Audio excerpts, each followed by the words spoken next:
Graça e paz, queridos. Que coisa boa ouvir boa música. Mas, mais do que ouvir uma boa música, é louvar ao Senhor por meio da música, é adorar ao Senhor por meio da música, é expressar ao Senhor a nossa adoração, o nosso louvor, a nossa gratidão por tudo que Ele tem feito, pela bondade, pela misericórdia do Senhor que se renova cada manhã. Esse Deus maravilhoso que tem promessa para a nossa vida. Ele tem promessa para a sua vida, amém? Ele tem promessa para a minha vida. E as promessas do Senhor, Ele as cumpre fielmente. E nós vamos falar essa noite sobre promessas. Toda promessa tem uma condição. E nós vamos refletir sobre essa verdade. Nós vivemos uma geração que gosta de prestar atenção nas promessas de Deus, mas muitas vezes esquece das condições que estão ligadas a essas promessas. Eu só quero ser beneficiado pelas promessas, mas eu não quero ter o compromisso de cumprir nenhuma das condições que o Senhor nos coloca. Mas ainda assim Deus é fiel para cumprir as suas promessas. Mas Ele também espera de mim e de você que nós sejamos obedientes. A Bíblia diz que a obediência, ela precede a bênção. Você quer ser abençoado? Seja obediente. E as bênçãos do Senhor, elas vão nos alcançar. Eu não preciso sair correndo atrás de bênçãos, porque elas vão me alcançar, se eu viver uma vida de obediência a esse Deus maravilhoso. Então, queridos, nós vamos hoje aprender um pouco como essas condições, elas vão nos conduzir a que nós possamos desfrutar plenamente das bênçãos do Senhor e das promessas do Senhor. E eu queria que projetasse aí Romanos 8, 1. Aqui é a primeira promessa que eu queria tratar essa noite. Vamos ler juntos? Portanto,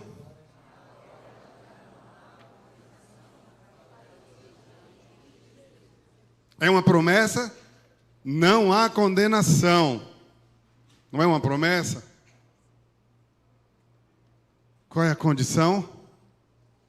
Que estejamos em Cristo. Então, a promessa é que nenhuma condenação há. Essa condenação que o texto se refere é aquela condenação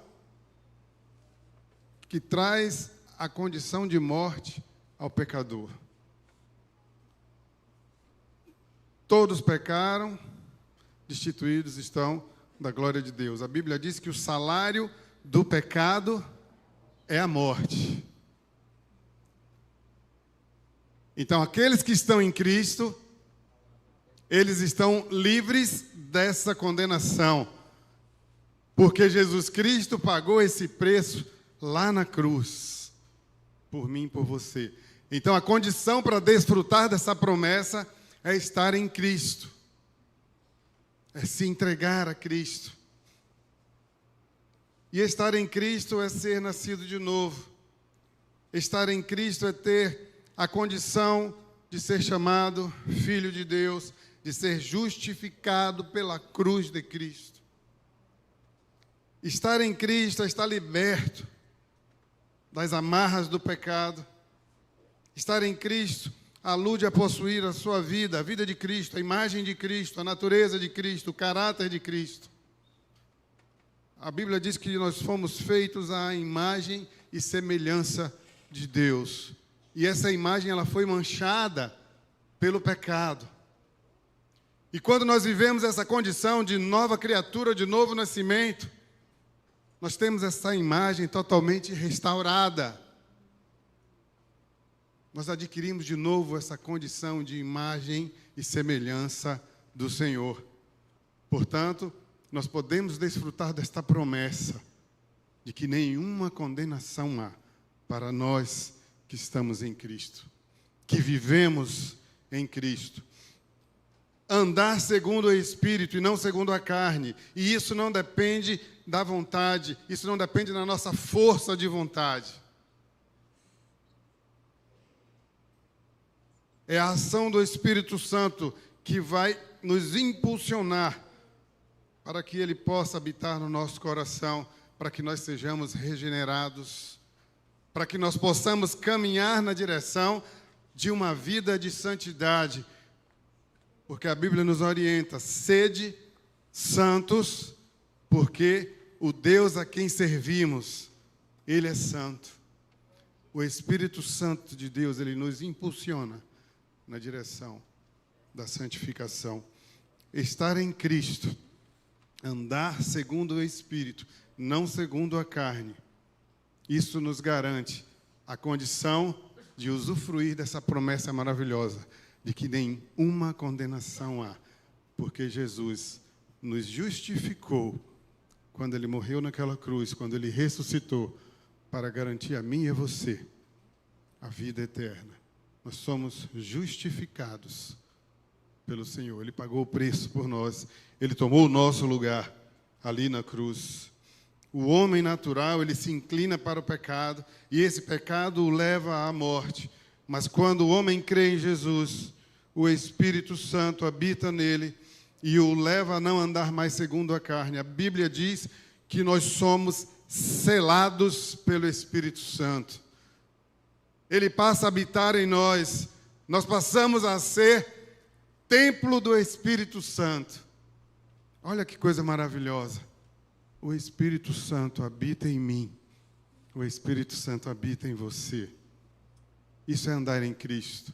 E isso é usufruir dessa promessa maravilhosa de que nenhuma condenação nos chegará. Nós estamos livres porque Jesus Cristo garantiu essa liberdade. Só em Cristo nós temos a liberdade do peso da culpa do pecado. Então não basta apenas conhecer, é preciso viver no Espírito. É preciso viver no Espírito. Mas eu queria trazer ainda uma segunda promessa. Êxodo 15, 26.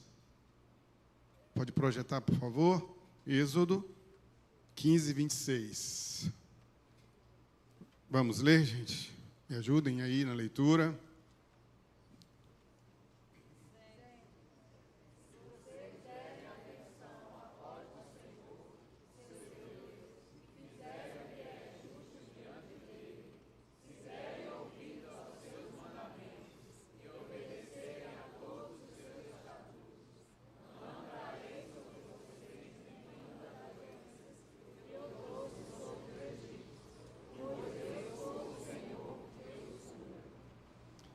Nós ouvimos o testemunho que o irmão Jurandir trouxe aqui, de que nós cremos num Deus que cura. É promessa de Deus, é o Deus que cura. Essa é a promessa de cura e de perdão. Se ouvirdes atento a voz do Senhor, essa é a condição. O Senhor cura.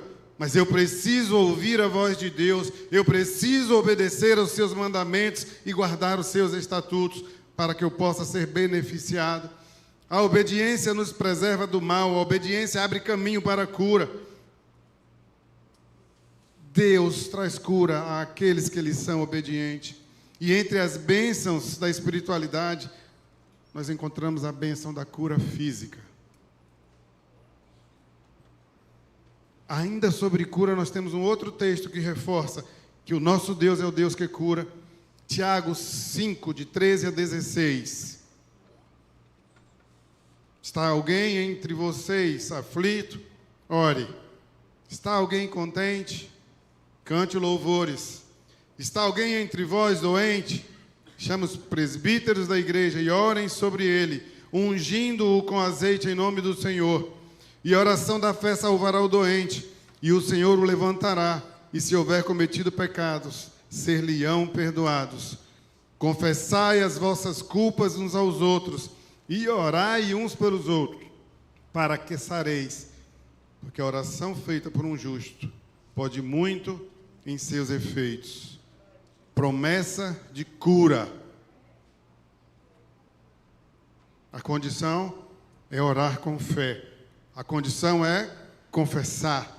A condição é interceder uns pelos outros. E nós receberemos cura do Senhor. Deus é o Deus que cura. Cura fisicamente, cura emocionalmente e cura espiritualmente. Aqueles que passaram por Jesus e experimentaram a cura, os leprosos, ele curou 10 leprosos, os 10 receberam a cura física, mas aquele que voltou para agradecer, ele recebeu além da cura física, porque Jesus vai dizer assim: a tua fé te salvou. Ele recebeu a salvação, ele recebeu a cura espiritual, ele recebeu a cura completa. Nós cremos num Deus, nós servimos a um Deus que cura por completo. Ele não faz nada pela metade. Aquele que começou a boa obra, ele é poderoso e ele vai concluir a sua obra na minha vida e na sua vida.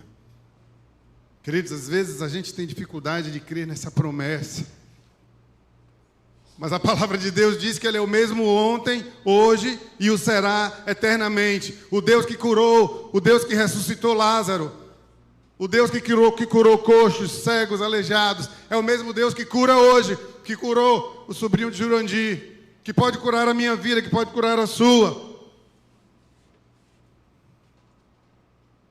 É promessa do Senhor que Ele cura. Nós só precisamos seguir as condições que essa promessa nos traz. Mas ainda temos uma promessa. Deus nos promete acolhimento, Deus promete a sua presença. 2 Coríntios 6, 16 a 18. O texto vai dizer assim: e que consenso tem o templo de Deus com os ídolos? Porque vós sois o templo do Deus vivente. Como Deus disse, nele habitarei, e entre eles andarei, e eu serei o seu Deus, e eles serão o meu povo. Pelo que saí do meio deles, apartai-vos, diz o Senhor, e não toqueis nada imundo, e eu vos receberei, e eu serei para vós pai, e vós sereis para mim filhos e filhas, diz o Senhor Todo-Poderoso. A promessa de que Deus habitará conosco, a promessa de que não somente habitará conosco, mas que será o nosso Pai. E nós seremos os seus filhos, nós seremos o seu povo. Mas é preciso nos separar do pecado. É preciso viver uma vida de pureza. É preciso viver uma vida de santificação, para que nós possamos chamá-lo de Pai e que Ele possa nos chamar de filhos. Porque seremos muito mais do que somente o seu povo, seremos filhos e filhas. Experimentaremos a presença abundante do Senhor em nossas vidas, todos os dias. Mas para isso nós precisamos nos afastar de tudo que é impuro. Porque a Bíblia diz que o pecado faz separação entre o homem e Deus. A santidade de Deus não convive com o pecado. Você quer ser chamado filho de Deus? Você quer ser chamada filha de Deus? Viva uma vida de santidade e de pureza. Afaste da sua vida tudo aquilo que fere a santidade de Deus. E você experimentará ter esse Pai maravilhoso, esse Pai de amor, esse Pai que escolheu nos amar. Esse Pai que nos deu Jesus Cristo para nos garantir a salvação, a vida abundante. serei pai e vocês serão filhos e filhas, diz o Senhor Todo-Poderoso. Temos esse privilégio, queridos, de exclamar: Abba, Pai. Que coisa maravilhosa poder dizer: Abba, Pai, meu Pai querido, meu Pai de amor. Que privilégio, queridos, é poder dobrar o nosso joelho, Júnior, e clamar a esse Pai na certeza de que Ele é o Deus que vê, de que Ele é o Deus que responde, que Ele é o Deus que cura, que Ele é o Deus que abraça, que consola, que acolhe. Como um pai abraça o seu filho, nós podemos nos sentir também abraçados por esse Pai maravilhoso.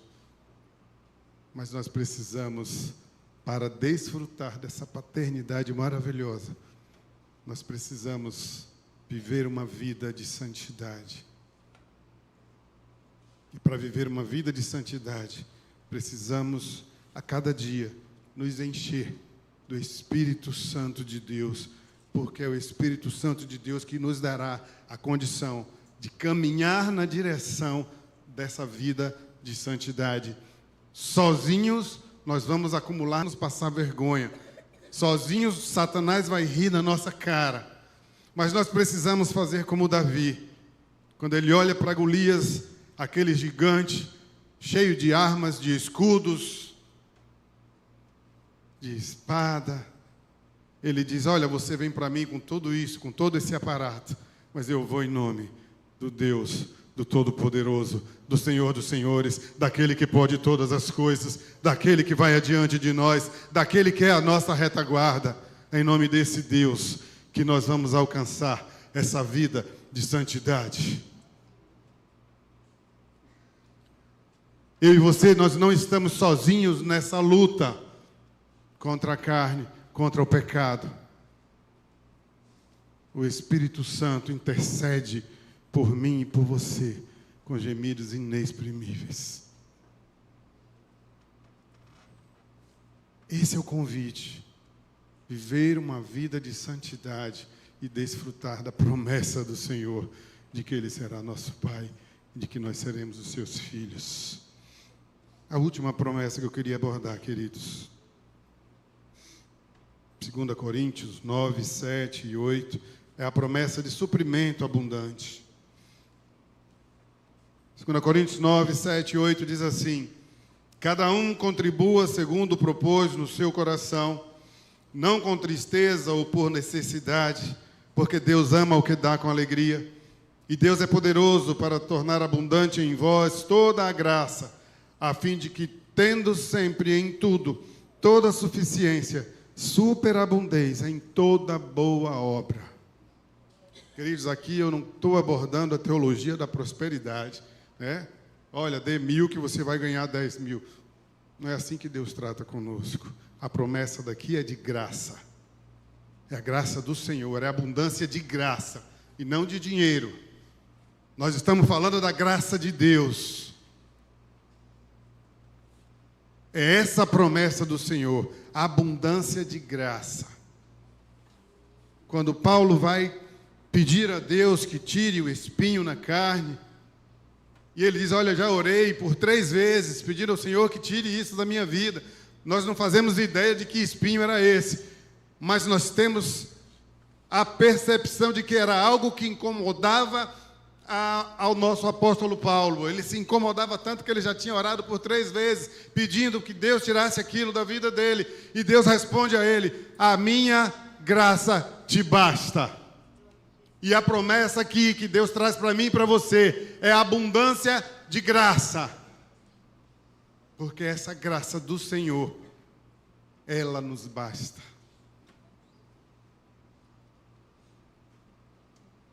Deus promete abundar toda a graça para toda a suficiência. Essa é a promessa. A condição é dar com alegria, é ter um coração generoso, é ter gratidão a Deus. Generosidade, queridos, abre porta de provisões divinas sobre a nossa vida, mas uma vida egoísta fecha essas portas. Nós precisamos desenvolver em nós um coração generoso. Um coração que olha para a necessidade daqueles que são menos favorecidos e abre o coração e abre o bolso para abençoar a vida de pessoas que têm necessidade. E que muitas vezes a gente passa de lado, faz de conta que não é com a gente. Eu queria dizer uma coisa para você. Muitas vezes, Deus tem nos dado muito além daquilo que nós precisamos para viver. E Ele nos dá, querido, para que nós sejamos canal de bênção na vida de outras pessoas. Mas muitas vezes nós estamos perdendo essa oportunidade de abençoar o outro, porque nós somos egoístas, pensamos só em nós, realizar os nossos sonhos, os nossos projetos, ter, possuir. E a gente perde a oportunidade de ser canal de bênção. É preciso desenvolver um coração generoso. É preciso estar atento às necessidades, sobretudo daqueles que estão na nossa comunidade de fé. Não podemos fechar os olhos para as necessidades. A colheita ela não acontece de forma automática, só porque houve a semeadura. É Deus quem dá o crescimento. Isso acontece tanto no campo, quanto na vida da igreja, através das suas bênçãos. Ele não se agrada de quem dá com pesar ou por obrigação. Se você contribui porque acha que isso é uma obrigação, isso não está agradando o coração de Deus. Mas se você contribui, se você oferta, se você ajuda o próximo, porque isso foi gerado no seu coração, porque você desenvolveu um coração generoso, isso agrada o coração de Deus. E a promessa de abundância de graça, ela vai se cumprir na sua vida. O apóstolo ele vai deixar claro que a contribuição que ele fala ali em Corinto, ela não deveria ser feita de forma forçada ou contrariada, porque isso não resultaria em bênção. A nossa generosidade, ela nasce na generosidade de Deus. Deus é generoso conosco. E não há uma forma melhor de demonstrarmos a Ele a nossa gratidão, a não ser desenvolvendo em nós também um coração generoso. Nós não somos imagem e semelhança de Deus. Se esse Deus é um Deus generoso, e se eu sou imagem desse Deus, necessariamente eu preciso ter um coração generoso e não egoísta. Olhar para a necessidade de quem está próximo. O Senhor é poderoso para derramar a sua graça de maneira abundante sobre a nossa vida. Os cristãos em Corinto, eles poderiam experimentar em todas as situações e em todo o tempo a suficiência que vem de Deus sobre a vida deles. E Paulo ali usa expressões fortes e repetidas para mostrar àquele povo a grandeza da abundância da graça de Deus, para que eles tivessem a noção da grandeza da graça de Deus que poderia vir sobre a vida deles. O Senhor quer abundar na minha e na sua vida a sua graça. Ele quer derramar sobre nós a graça. Essa é a abundância que Ele promete. Não tem nada demais se você receber bênçãos materiais. Isso não é pecado.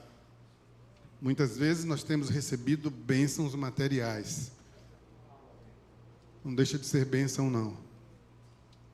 Mas a Bíblia diz que nós devemos juntar tesouro no céu, onde a traça e a ferrugem não consomem, onde os salteadores não alcançam.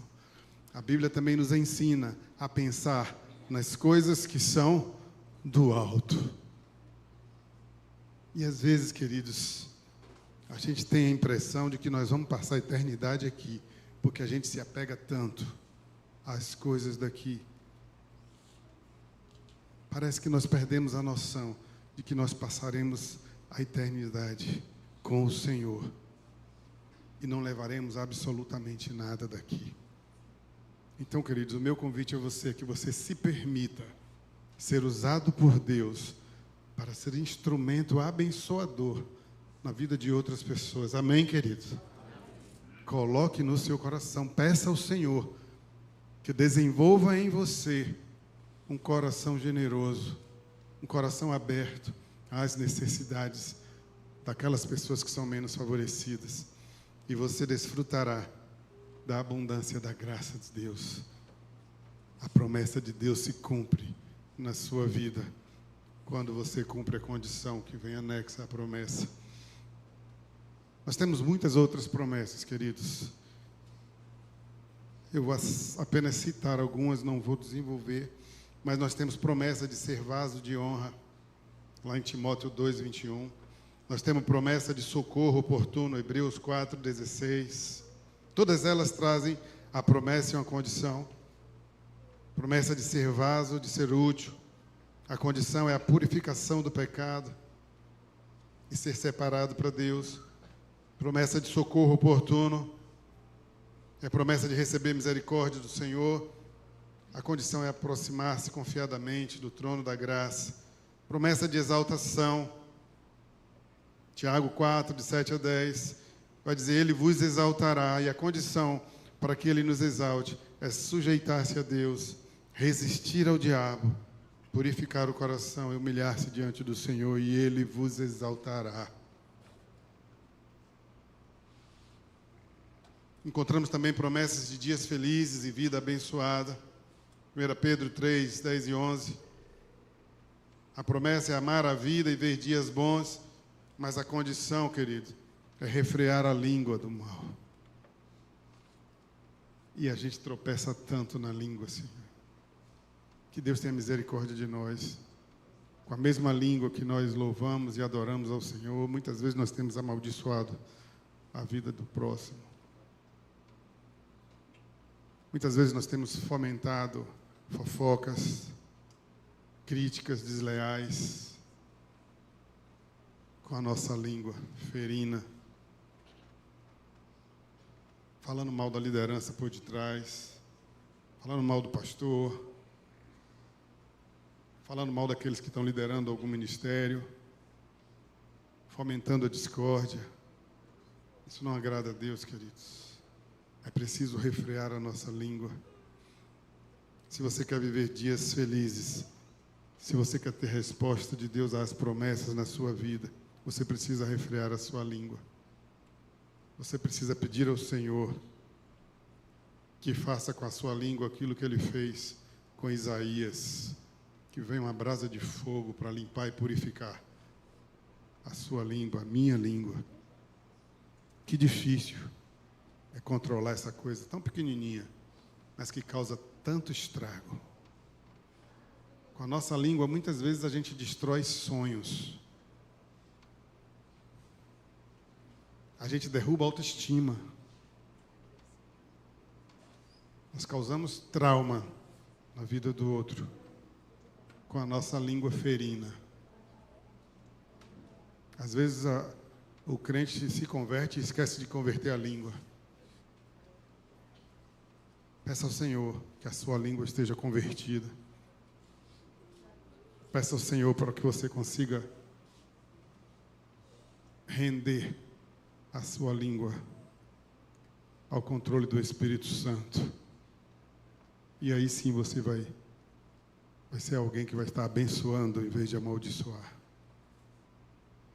Você vai ser instrumento de construção ao invés de ser instrumento de destruição na vida do outro. Sabe, queridos, a Bíblia também traz promessa de resposta à oração. Qualquer coisa que pedirmos a Ele, Ele nos dá. Então, a promessa de Deus de que receberemos aquilo que pedimos, ela tem a condição de que nós devemos guardar os mandamentos e fazer aquilo que é agradável ao Senhor.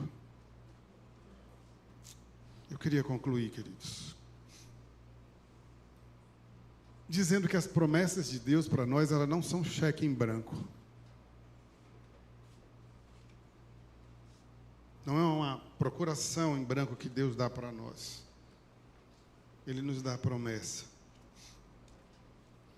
As promessas do Senhor são pactos divinos que vão exigir de nós obediência, santidade, submissão, entrega, renúncias.